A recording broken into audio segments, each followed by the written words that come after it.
Good evening, I hope everyone's well today. Thank you for watching, it is appreciated. Full disclosure before we get into the meat of the video, I am a Christian, I am Church of England denomination, and I do believe in God. My beliefs do not inform anyone else's opinion. Anyone else can make their own opinion, that's perfectly fine. But we've got a issue, and that's what we're getting into with this video today.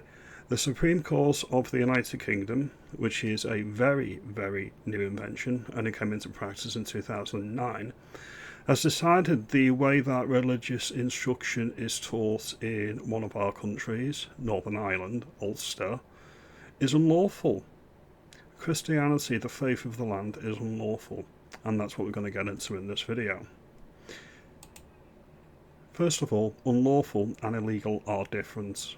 Illegal is criminal, unlawful is contrary to law. Includes criminal offences and civil wrongs and breaches of public and or administrative law. In ordinary conversation and even many judgments, the words are used loosely, synonymously or interchangeably, but there is a difference and a nuance there, which is what we're getting into. This is quite a wordy one, but it is important in my view. When I was in primary school, I went to a regular primary school. It wasn't a religious primary school. It wasn't a Catholic school. It wasn't a Protestant school. It was literally a standard primary school locally. We didn't have religious instruction per se. My parents afforded me the opportunity to find my own way and to decide if I wanted to become religious when I was older. In my opinion, that's good parenting. That's the way it should be. My mum was born a Catholic. She's a lapsed Catholic, and my dad is Church of England. And they decided with their children that we would be given the choice essentially, which is fair and that's reasonable. That's important because the only thing I remember from primary school was singing Jesus bangers in assembly every day, and it wasn't particularly bothersome. I didn't have a problem with it, but that's the issue with these Karens that have took it to court. They've got a major problem with it. So just to remind, illegal and unlawful, they are different. So, let's get into the article. The Christian religious education, RE, taught in schools in Northern Ireland is unlawful according to the newfangled UK Supreme Court. The unanimous judgment in the UK's highest court allowed an appeal by an unnamed father and daughter from Northern Ireland. In 2022, the High Court in Belfast ruled that Christian-based RE taught in primary schools in Northern Ireland was unlawful. However, the Department for Education subsequently won an appeal against this judgment. But on Wednesday, the Supreme Court unanimously followed the father and daughter's subsequent appeal and dismissed the department's cross-appeal. The spokesperson for the Department of Education says, "We will carefully consider the complex judgments and implications and provide advice to schools in the near future." That's the beginning of the article. The father and daughter challenged the legality of teaching of RE and the practice of collective worship in primary school that she attended between the ages of 4 and 7. The proceedings involved points of law which affected how those involved in this case, as well as the teaching of RE and the practice of collective worship more generally in Northern Ireland. The Supreme Court heard that withdrawing the 11-year-old girl from RE and worship would have left her stigmatised. No, it wouldn't. And because, for example, she would have been the only pupil in a class not to take part, but let her take part or withdraw her from the class. There's two options there, pick one. These factors led to the court to rule that the right to withdraw placed a undue burden on parents. Oh, that's complete nonsense. We'll get onto this now. The Supreme Court also backed the original High Court judgment from 2022, which held that both RE and collective worship in the school followed the core syllabus defined or specified by the Department of Education. They were not conveyed in an objective, critical and pluralistic manner. Why would it? Christianity is the law of the land, not the law of the land, misspoke there, the religion of the land. We are broadly speaking a Christian country. Many people are non-religious, but by far the most popular religion is Christianity, either Protestant or Catholic. The court said that the judgment was not about secularism in the education system and made it clear that no one is suggesting that RE should not be provided in the schools in Northern Ireland. The court said that they strongly support the provision for religious education provided it does not amount to indoctrination. Why is it only Christianity that can be attacked? Why is that?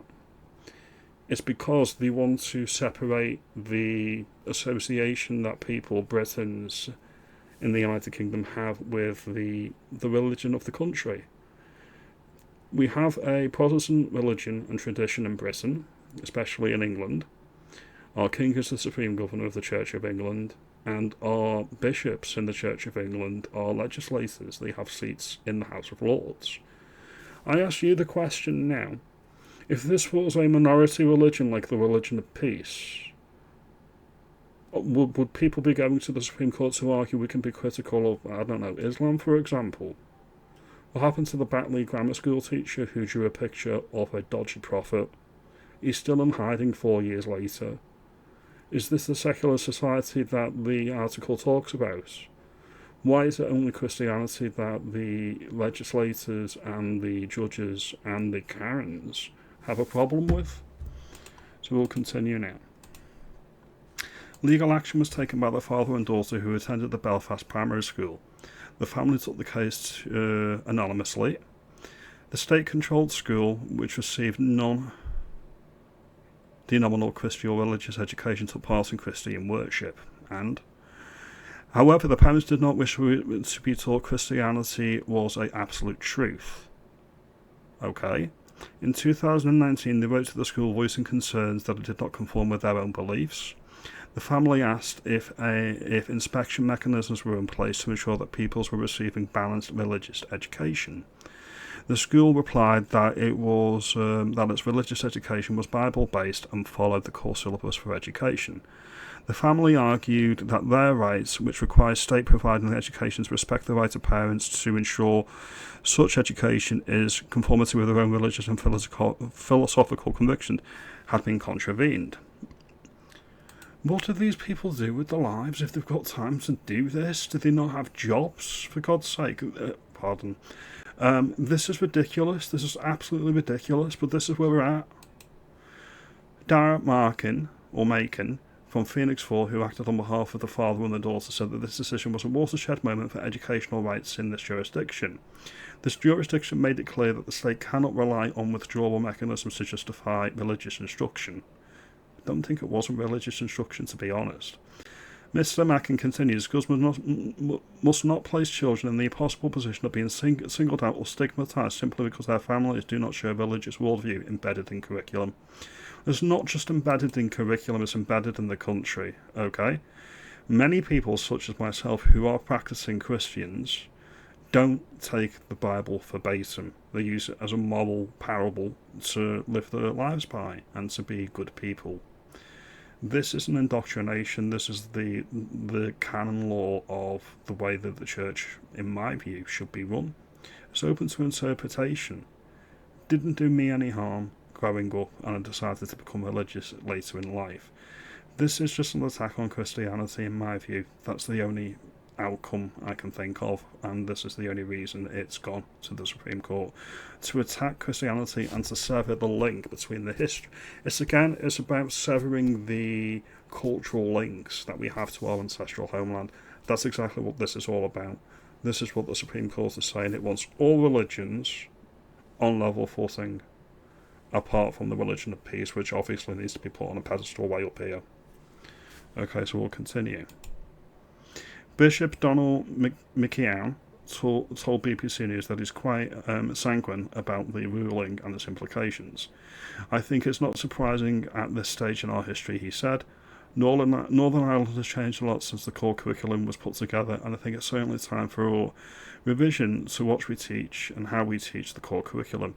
In that sense, I'm quite sanguine about the whole thing. Well, I'm not. Then finally, let's just have a look now. The DUP MP Carly Lockhart said the Supreme Court ruling was bitterly disappointing and concerning.